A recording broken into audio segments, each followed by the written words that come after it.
বিজেপির অভিজিৎ গঙ্গোপাধ্যায়কে ভোট ময়দান থেকে সরে থাকার পরামর্শ তৃণমূলের কুণাল ঘোষের। তাঁর দাবি, শুভেন্দুই বিপদে ফেলবেন। প্রার্থী হবার প্রশ্নে মেজাজ হারালেন অবসরপ্রাপ্ত বিচারপতি।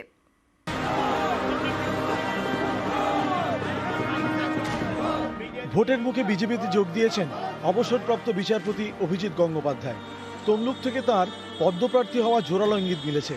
ঠিক এই আবহেই ভোটে লড়া নিয়ে অবসরপ্রাপ্ত বিচারপতিকে রবিবার প্রথমে সোশ্যাল মিডিয়ায় সতর্ক করেন তৃণমূলের কুণাল ঘোষ।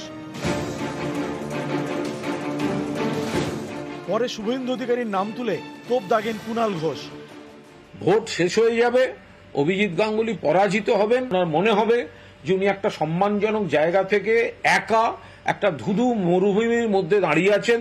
সেখানে এক গ্লাস জল দেওয়ার জন্য কিন্তু এই ব্যক্তি থাকবে না যে ব্যক্তি ওকে ওখানে নিয়ে গেছে। অভিজিৎ বাবুকে অন্তর্ঘাত করে হারাবার দায়িত্বটাও কিন্তু সেই ব্যক্তিই নেবে। অভিজিৎ বাবুর নামটা এই ব্যক্তির অর্থাৎ শুভেন্দু অধিকারী প্রতিদ্বন্দ্বী বড় নাম, আর একটা নাম, গ্রহণযোগ্য নাম, এরকম নাম হয়ে যেতে পারতো। শুভেন্দু এটা হতে দেবে না। দলের মধ্যেও শুভেন্দু নিজের অধিকারীর অধিকার কায়েম রাখতে একে হারিয়ে দেবেন। আমি সেই কারণে অভিজিৎ গঙ্গোপাধ্যায়কে একদম তার শুভানুধ্যায়ী হিসেবে বলছি, এখনো সময় আছে। তিনি বিজেপিকে বলে দিন যে আমি প্রার্থী হব না।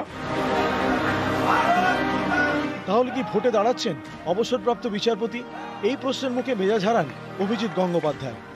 আমি বলবো কুণাল বাবুকে প্রথম আমার শুভেচ্ছা জানাবো। দ্বিতীয় বলবো যে আপনি যে উপদেশ বা পরামর্শ দিয়েছেন তার জন্য ধন্যবাদ, এবং তৃতীয় বলবো ভালো থাকুন। তার মানে আপনি নিশ্চিত নির্বাচনে দাঁড়াচ্ছেন? আপনি কি করে বুঝলেন যে আমি বলেছি আমি নিশ্চিত নির্বাচনে দাঁড়াচ্ছি? আমরা জাস্ট প্রশ্ন করছি আপনার কাছে, না, আমরা জানতে প্রশ্ন না। চাইছি। আপনি প্রশ্ন কোথায়? আপনি লিডিং কোয়েশ্চেন করছেন। আপনারা লিডিং কোয়েশ্চেন এবং আমরা কোয়েশ্চেনের তফাৎটা প্রশ্ন বুঝুন। করব, আপনার যদি না, ইচ্ছা আপনি উত্তর দেবেন। না না, আপনি আমাকে প্রশ্নই করতে পারেন না। আপনি মনে রাখবেন আপনি একজন জাজের সামনে কথা বলছেন, তিনি আইন টাইনগুলো জানেন। আগে সাংবাদিকতা আমি শিখুন। সাংবাদিকতার জায়গা থেকে আপনাকে প্রশ্ন করতে পারি, আপনার আপনি এসব উত্তর প্রশ্ন দেওয়ার করতেই ইচ্ছা পারেন হলে না। আপনি উত্তর দেবেন। আমি ফোন রাখছি, আপনার সঙ্গে বার কথা বলার কোনো ইচ্ছেই আমার নেই। একদম, ধন্যবাদ ধন্যবাদ।